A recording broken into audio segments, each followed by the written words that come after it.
आनंद कुमार गुप्ता जी। राधा जी गुरुदेव, आपके चरणों में कोटि कोटि प्रणाम। गुरुदेव, हमने आपके प्रवचनों में सुना है कि जो साधक जीवन भर भगवान का नाम लेता है उसके जीवन के अंत समय में मुख से प्रभु का नाम निकलता है। ये प्रश्न मेरी माता जी से संबंधित है। उनकी आयु 78 वर्ष की हो चुकी है। वे एक धर्म पारायण पूजा पाठ ही महिला रही हैं। महाराज जी कह रहे हैं कि उन्होंने सारे ग्रंथों का और धामों का यात्रा किया, ये पाठ किया, वो पाठ किया। महाराज जी अब कह रहे हैं कि अभी उनकी उम्र 78 वर्ष हो गई है, बट उनसे अभी कुछ नहीं बन पा रहा। महाराज जी वो अगर हम पूछते भी हैं कि आप क्यों नहीं कर रहे, महाराज जी इस समय में उनका सब कुछ छूट गया। महाराज जी पूरी उम्र भर तो किया, बट हाँ देखो, हाँ एक बात समझो, दो डिपार्टमेंट है। एक है पुण्य, एक है भगवान का आश्रय लेकर भजन करना। पुण्य आदि की भावना से तीर्थों में जाना, धर्म भावना से पाठ कर लेना, दान पुण्य कर लेना, जल चढ़ा देना, आरती पूजा एक धर्म है। लेकिन आर्त भाव से भगवान की शरण होकर उनका भजन करना, अगर वो किए होते तो इस समय गाढ़ अवस्था भजन की होती। भगवान के सिवा कुछ नहीं। हम सुबह खड़े होते हैं, उनको जानते हैं, 85 वर्ष की होंगी, रोज दर्शन करने आती। जब 2 बजे रात के आते हैं ना, तो हम खड़े होकर उनको प्रणाम करते हैं, रुक करके उनको प्रणाम।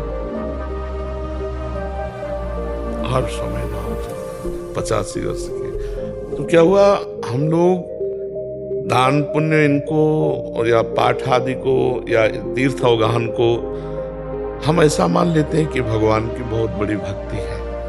प्राय लोग, अरे बड़े भगत हैं, रोज गंगा नहाने जाते हैं, बड़े भगत हैं, बद्री नारायण होया है।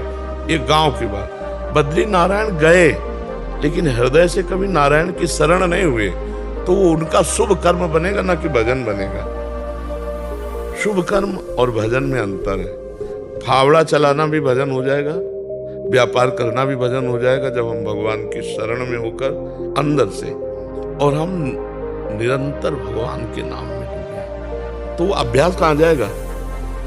इसी समय के लिए तो है कि मानो हमारी ऐसी स्थिति आ गई कि हम मूर्छा में हो गए, या मृत्यु जनित कष्ट, बहुत दुख है बीमारी में, अब बुद्धि उसमें शिथिल हो रही, तो उसमें नाम चलेगा, क्योंकि जीवन भर नाम जप किया है, नाम चलेगा। अब जैसे इस तरह के भागवतिक कार्य हैं, इन कार्यों से अगला जन्म मिलेगा और फिर शुद्ध भक्ति का संस्कार आएगा, तब वो भगवान की प्राप्ति होती है। या अंतिम समय कोई याद दिला दे, राम राम कहो, राधा राधा कहो, और वो कह भी नहीं पा रही लेकिन कान में सुनाई दे रहा, तो काम बन जाएगा। अभी आपके ऊपर है। नहीं गुरुजी, हम तो पूरा प्रयास कर रहे हैं, लेकिन अभी उनका ये 6 महीने से ऐसा हुआ है। देखो, अनंत जन्मों के संस्कार भगवान केवल टीवी देखती हैं वो। बहुत बिगड़ गया मामला। वो केवल पुण्य आदि था, वो भगवान की शरणागति नहीं था। अब सोचो, टीवी देखने का मन बुढ़ापे में, अरे जाना है भैया भगवान के यहाँ जाना, तो प्रपंच झूठा, झूठे पे झूठा। टीवी क्या है, झूठे पे झूठा नौटंकी नाटक है कि नहीं है, मतलब फिल्म है, सीरियल है, एकदम झूठा, प्योर झूठा, झूठे पे झूठा। हाँ, तो फिर हमें लगता है कि बुद्धि जो है विपरीत दिशा को जा रही। अब हमारे लिए क्या कर्तव्य उनको है? कर्तव्य तो यही कि जैसे उनको किस तरह से समझा के लाए कि अब भगवान से प्रार्थना कीजिए। आप ज्यादा समझाओगे तो आपको डांट सकते हैं। हाँ, तो डांट भी सकती है ना कि तो ज्यादा हमको। उनने ही हमको मार्ग दिखाया, पूजा पाठ, ये विग्रह पूजन। आपको बताएं, हम लोग बाहरी को भक्ति मान लेते हैं। भक्ति एक अंदर का विषय है, बाहरी क्रिया कुछ ना हो भक्ति जनित, और अंदर से आपका नाम चल रहा है तो आप महान भक्त हैं।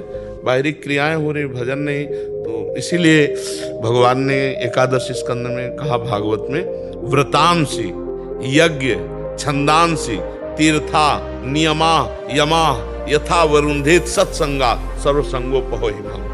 मैं व्रत से, तीर्थ यातन से, यज्ञ से, वेदाध्ययन से, गृहस्थी के पुण्य धर्म का, इनसे बस में नहीं होता।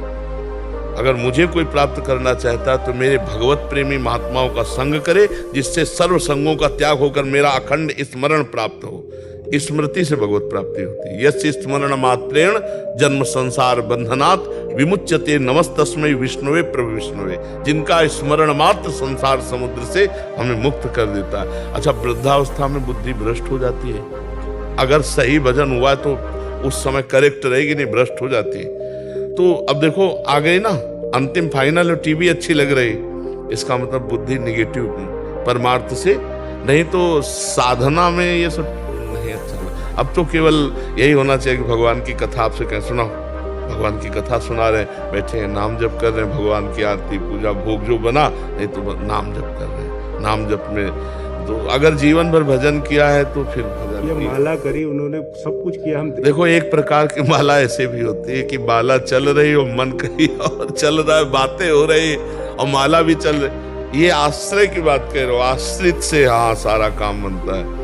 जब शुरू से भजन किया जाता है तो उसका एक प्रकाश हो जाता है। और अगर थोड़ा माला इधर घुमा लिया, तीर्थ यात्रा, ये शुभ कर्म होता है। तो अशुभ कर्म भी तो है, वो अपना प्रभाव दिखाएंगे। तो अब आपके हाथ में है, आप उनको कथा सुनाओ, जैसे भागवत की है, भक्तमाल की है, नाम जब कहें टीवी देखो तो प्रवचन सुनाओ, नाम कीर्तन सुनाओ और संतों के प्रवचन सुनाओ, टीवी में इधर उधर मत लगाओ। अब जैसे बुरी दशा आने के पहले बुद्धि बदली जाती है, तो अब अंतिम बिगड़ जाए इसलिए माया उनकी बुद्धि को बदल रही है। आप ही देख लो, नहीं तो कोई उपाय नहीं। इसीलिए तो जन्म जन्म मुनि जतन कराहे, अंतराम कहे आवत नाही। गुरुदेव हमारी एक इच्छा है कि उनके लिए भागवत पाठ करा लेंगे। हाँ जिंदा है अभी तो करवा लो और अच्छा रहेगा। बिल्कुल बिल्कुल बिल्कुल, बहुत सुंदर बहुत सुंदर बहुत सुंदर। घर के अंदर ही हाँ वो संस्कृत वाला पाठ करवा, मूल संस्कृत।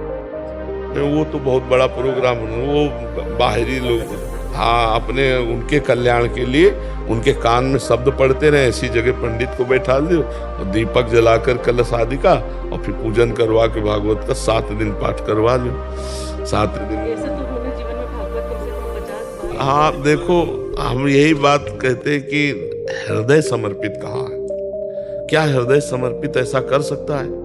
इस समय इसके तो आंसुओं से कपोल भींगे हुए और कि प्रभु बस मैं आ रही हूँ आपके लायक है, रात दिन प्रभु का चिंतन, रात दिन भजन, तो फिर माना जाए कि 50 बार भागवत, 1-20 लोग भागवत का अगर रंग लाया होता तो क्या ऐसी स्थिति होती थी। एक भगत जी आए थे, उनका 20 साल से नाम जप कर रहा हूँ और अपनी स्थिति बताई तो उनका भैया छेद बंद नहीं किए और अगर भरते रहोगे तो मटकी नहीं भरेगी, छेद बंद कर दो और एक एक बूंद डालते रहो तो एक दिन भर जाएंगे।